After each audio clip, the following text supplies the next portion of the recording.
Welcome to the evening news for today, Tuesday, June 7th, 2022. I am Timothy Jaikra and thank you for tuning in. Now let's take a look at some of the lead stories tonight. 2 weeks later, Major Crimes Unit cracks case of missing accident victim REONOL Williams. As demand grows, government now aiming to provide 10,000 part-time jobs countrywide. Education Ministry not responsible for maintenance of school buildings, says Minister MANICKCHAND. President eyed to attend Summit of Americas this week, and $760 million in contracts signed for joint services projects. Now for the news in detail. The Major Crimes Unit of the Guyana Police Force has cracked the case of the 50-year-old accident victim who went missing 2 weeks ago after the driver who had struck down had picked him up under the pretext of taking him to a hospital. The man's decomposed body was today discovered at a location at College in East Coast Demerara after the owner of the car led detectives to the scene. Lawanda McAllister has our lead story tonight. For 2 weeks, family, friends, and even strangers joined the public campaign to mount pressure on authorities to find 50-year-old REONOL Williams, who has been missing since May 23rd. The man was struck down along the east coast of Demerara by a red Toyota Fielder wagon during the wee hours of that day, and the driver of the motorcar picked up the man's body, claiming he was going to take the victim to a hospital to seek medical treatment. A friend of Williams witnessed the accident and had gone to inform family members, who then spent hours searching the hospitals along the east coast of Demerara and Georgetown looking for the man.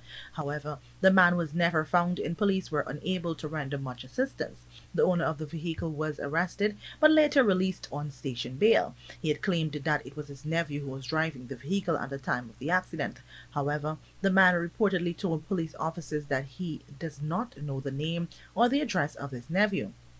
The family had alleged that the police was seemingly doing nothing about the matter. As the family's frustration grew and their concerns gained the public's attention, the Major Crimes Unit of the police force took over the case, and the car owner was rearrested on Tuesday. Shortly after, he led detectives to a location at College in East Coast Demerara, where they recovered the decomposed body of Williams, who was a construction worker. The body was found in a trench. Crime Chief Wendell Blanham told this newscast that detectives are now trying to ascertain who was driving the car at the time of the accident. Meanwhile, Deputy Commissioner Ravindranath Budram told reporters on Tuesday that the case was initially being investigated as a vehicular accident, but now the nature of the probe has changed. Initially, we have treated it as an accident, but as the information unfolds, it takes a different turn. But as I said, the matter has been investigated now by CID, and a release will be done soon. Investigations are ongoing. Lawanda McAllister for the Evening News. As the demand for the government's part-time job initiative grows, Vice President Dr. Bharat Jagdeo has revealed that the administration is now targeting 10,000 persons. Here are the details from Jarrell Bryan. Vice President Dr. Bharat Jagdeo on Tuesday visited Region 5, Mahika-Berbice, where he launched the PartTime Jobs Initiative at the Maikoni Technical Institute. The Vice President emphasized that the initiative is meant to provide people with extra income while they seek to improve themselves. Jagdeo announced that over 1,000 persons would benefit from the program in Region 5, but countrywide, the number of persons expected to benefit has risen from 8,000 to 10,000. According to Jagdeo, these 10,000 persons will be expected to make full use of the program. He emphasized that it is designed in a way to minimize the need for persons to travel far distances. Jagdeo further explained that persons will either be employed in government facilities or in private institutions serving a public purpose like a daycare. The common denominator, Jagdeo noted, is that from the time they are hired, these persons will be employees of the government. Persons in Region 5 registered for the jobs and signed their contracts to begin work during the Vice President's visit. Jarrell Bryan, The Evening News. The Public Accounts Committee continued its examination of the 2017 Auditor General's report on Monday, with former Region 2 officials appearing before the committee to testify why they signed off on documents without verifying that works were completed. Here is Jarrell Bryan again with the details. During Monday's sitting of the Public Accounts Committee, the then Regional Engineer for Region 2, Lachman Singh, admitted that he signed off on works despite not inspecting them. However, Singh claimed that he worked in an environment of intimidation that did not allow for dissent. He recounted one time where he was pressured by the higher-ups to prepare final payments for a contractor and they would certify that the works were completed. At that time, the structure of the works department in the region was, in terms of monitoring and evaluation, was the senior superintendent of works and the two regional engineers would either do measurements or prepare payments.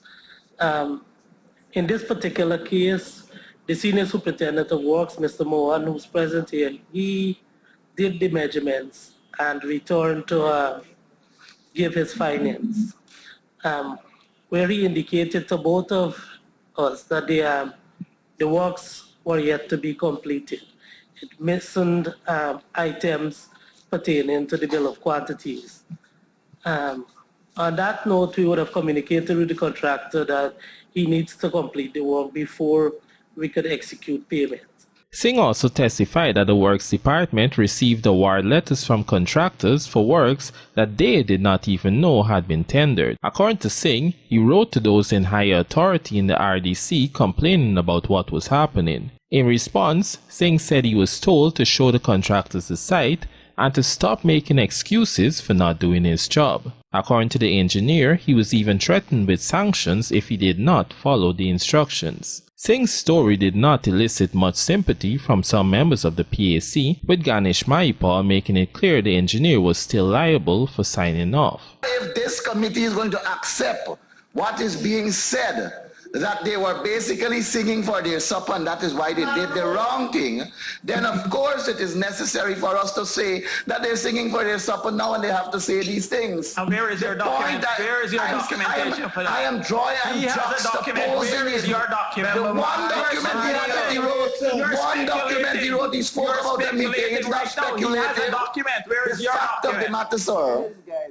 The fact of the matter, sir, is that we have to accept that they did the wrong thing by putting their signature there. Yes. Regardless of what is the circumstances they want to create, the wrong thing was done. Jarrell Bryan, The Evening News. Tactical and operational support provided by the United States government has advanced and fortified Guyana's national response to oil spills as the new petroleum industry flourishes.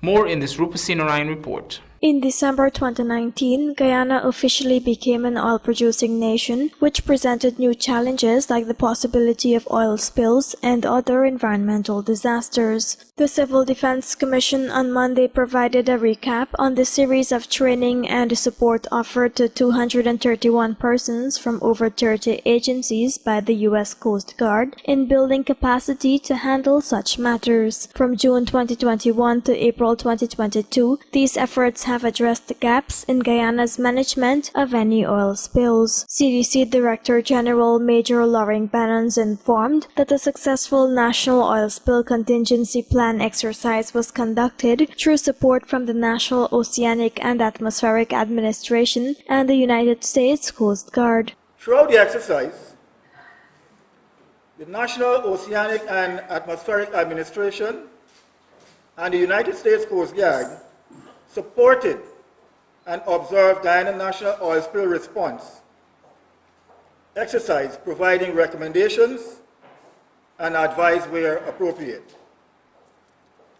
The intention of the exercise was to test Guyana's capabilities to respond to Tier 2 oil spill scenario, led by the Civil Defense Commission, the Guyana Fire Service, the Guyana Police Force, the Guyana Defense Force Coast Guard, Maritime Administration, Guyana Energy Agency, and the Environmental Protection Agency all participated in the exercise. U.S. Ambassador to Guyana Sarah Ann Lynch has committed her government's support in sharing expertise for future initiatives. The United States supports the responsible development and utilization of natural resources, and therefore we positively responded to a request from the government of Guyana to provide essential training to members of the CDC and the National Oil Spill Committee to strengthen Guyana's national oil spill contingency planning. We are committed to providing the tools to Guyana to enhance its capacity in this area, and it is a sign of our commitment to regional security and environmental protection. The National Oil Spill Contingency Plan for Guyana was handed over to government back in 2020 after key input from a series of stakeholders, thereby adding a layer of disaster preparedness for the country. Rupa Sinarayan, The Evening News. Education Minister Priya MANICKCHAND has made it clear that her ministry is not responsible for the regular maintenance of school buildings. She said it is the job of local government and the regional democratic councils in the 10 administrative regions.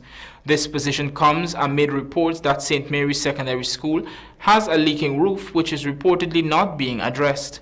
Here's what the minister had to say. There is a school whose roof is doing the rounds today on Facebook, St. Mary's, and it should be doing the rounds because it's leaking.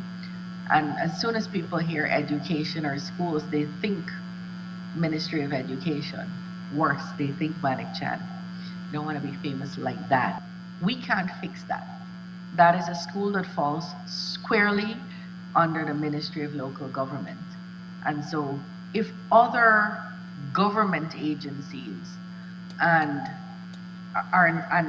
local government places, NDCs and RDCs, are not responsive, that's a Region 4 school, then we could have the best laid plans. They will not. You're part of Region 4? Yeah, the RDC, right? So he's to blame for St. Mary's. We can't do what we want to do if we don't have that sort of collaboration. Coming up, woman beaten, stabbed to death over old grievance, and Norton signals agreement to confirm acting chancellor.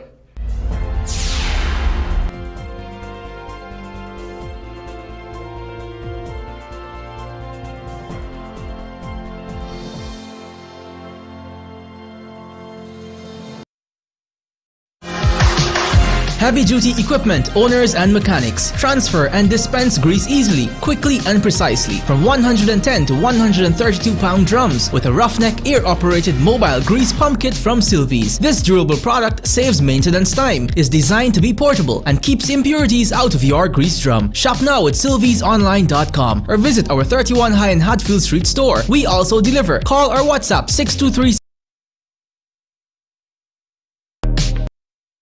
Get in the game, get in the game, get in the game with Buster, play.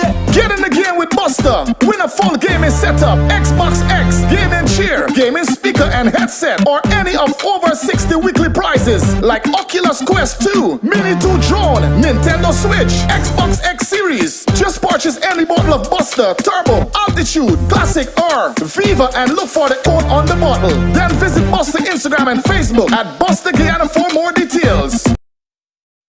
Here's what's happening on Waterloo Street at John Lewis Styles during the month of June. Shop for Father's Day and you could win an all-inclusive trip for two to Arrow Point Nature Resort. Buy any men's suit and get a free tie, or buy any men's pair of shoes and get a free pair of socks. Traveling this summer? Buy any luggage set and get a free travel pouch. Visit us on Waterloo Street for more choices and better prices. John Lewis Styles. Simply different. Planning a cleanup? We can help. Sevon's Waste Management skip bins can be provided for home renovation projects, yard cleanups, or construction sites. It's simple. Step 1, just pick up the phone and give us a call. Step 2, we deliver the skip bin size of your choice. Step 3, load the skip with all of your junk. And finally, step 4, we take it all away. It's that simple. Bins are also available in various sizes, so there's no job that's too big or too small. Call Sevon's Waste Management today at 218-1455 or 218-1150.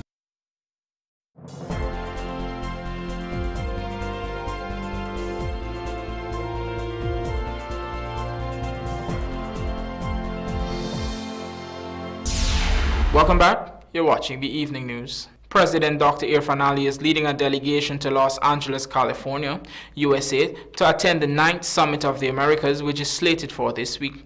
The event is being held under the theme, Building a Sustainable, Resilient, and Equitable Future.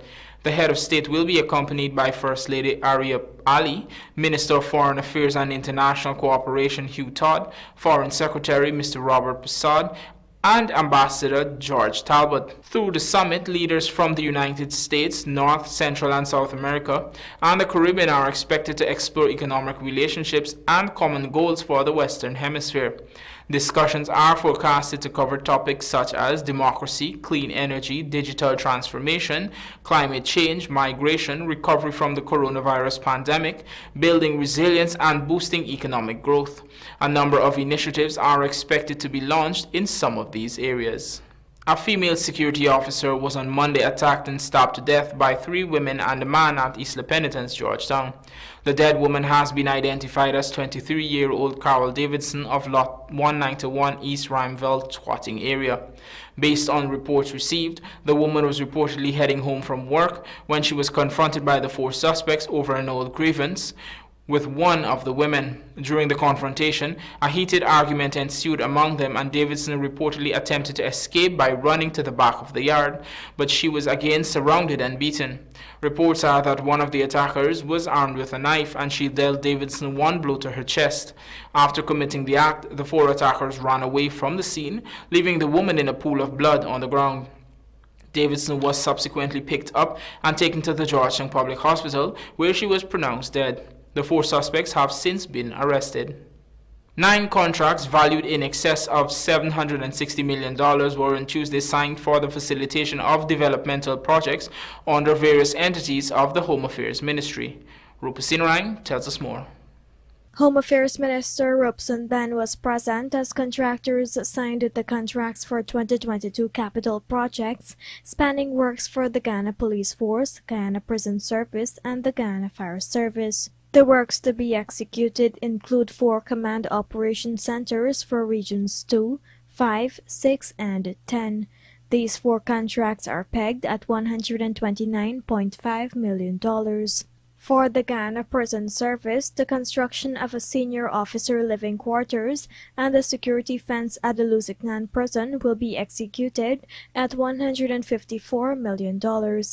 Lastly, contracts for a new fire station at Wales and the procurement of 148 fire hydrants and 5 firefighting vehicles for the Ghana Fire Service was signed to the tune of $485 million. Home Affairs Minister Robson Ben pointed out that last year's projects are still being executed and moving apace. The new contracts signed are the first of several for these agencies, and he used the platform to insist that they be completed effectively with safe working environment for workers. I want to encourage the successful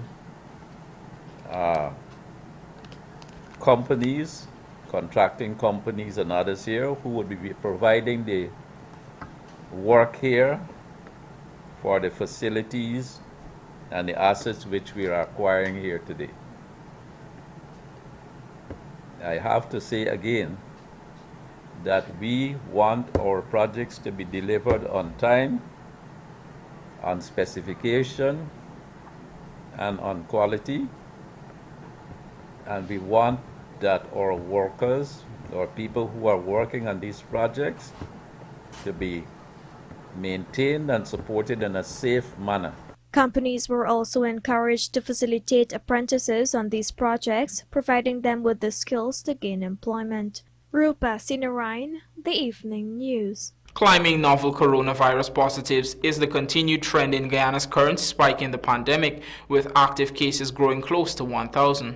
Here are the details from Lawanda McAllister. Active COVID-19 cases in Guyana have peaked to 949.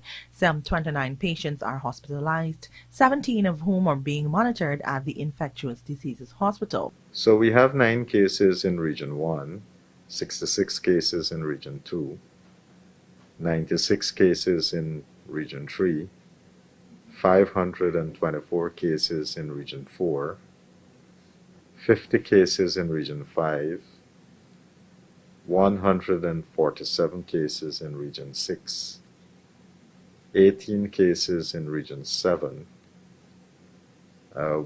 We haven't recorded any case in Region 8, That doesn't mean that they don't have any cases. It's just that they haven't been doing a lot of testing. Region 9, we have 17 cases, and Region 10, we have 22 cases. With the ministry aiming to start immunization of the 5 to 11 age group this weekend, there are a few requirements looking at the child's medical history, allergies, and other factors. Standard questions will be ventilated with the parent or guardian before the vaccine is administered. A consent form will have to be signed as well. Only 66,081 booster doses have been administered. In some cases, they're children probably who would have a depressed immune system. In some of those cases, then not that they wouldn't be able to get it, it's just that we'll have to review a little bit more thoroughly before administering it. There are other cases where there might be persons who have allergy to certain components in a vaccine. And if there are people with a history of these types of allergy, then they should flag it with us. Adult vaccination numbers reflect 442,590 first doses being administered, along with 342,250 second doses. This is 86.3% and 66.7% respectively. For persons aged 12 to 17, complete immunization coverage is 25,469 or 34.9%. Only 66,081 boosters have been administered.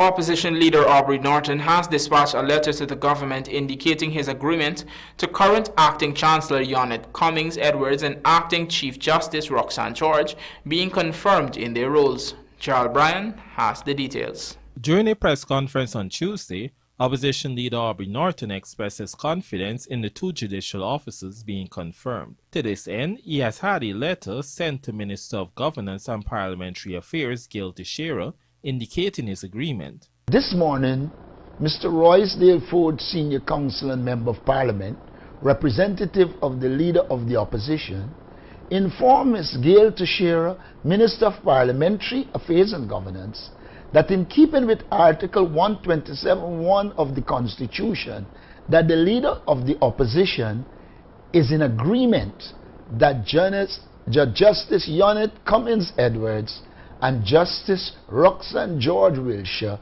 be appointed Chancellor and Chief Justice, respectively.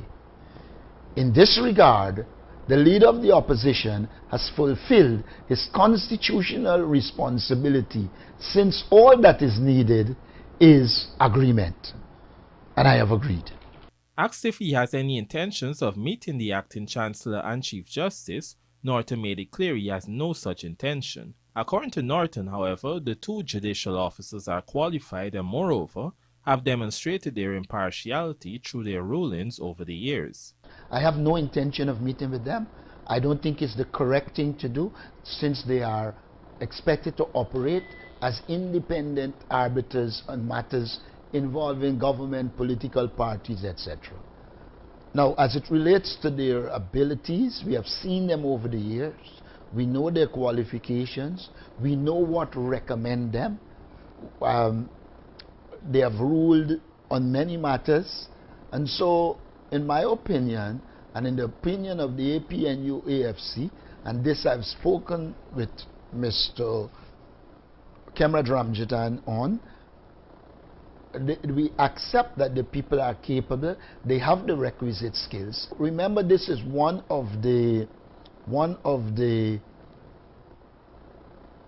legislation that doesn't speak to meaningful consultation. It speaks to agreement. The President and the opposition leader have got to agree.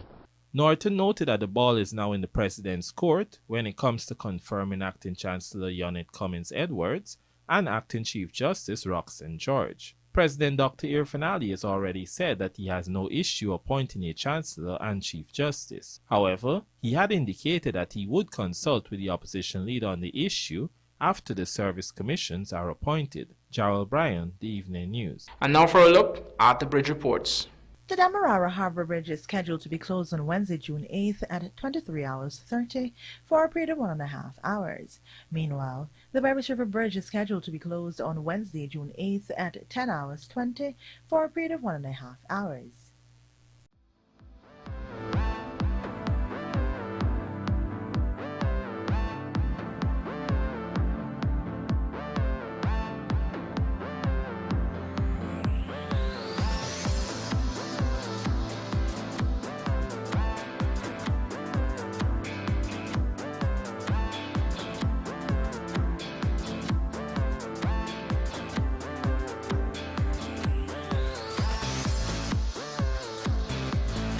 Kimo Paul returns to West Indies squad, and Archery Guyana president is first local continental judge.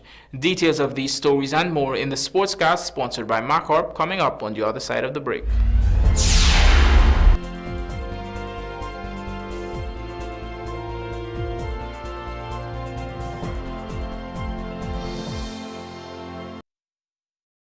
Looking to bring your dream home to reality or simply taking on a home improvement project? Then National Hardware Limited is where you should start. Let us put that touch to your home.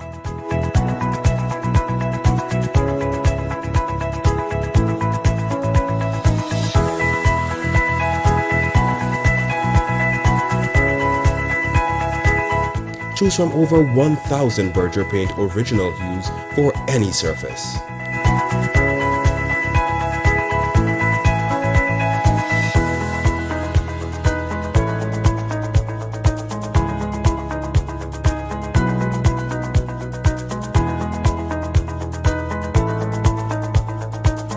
We are known for our trusted brands such as Westinghouse, Philips, Satco, Rubbermaid, Pyrex, Gibson Home, and so much more.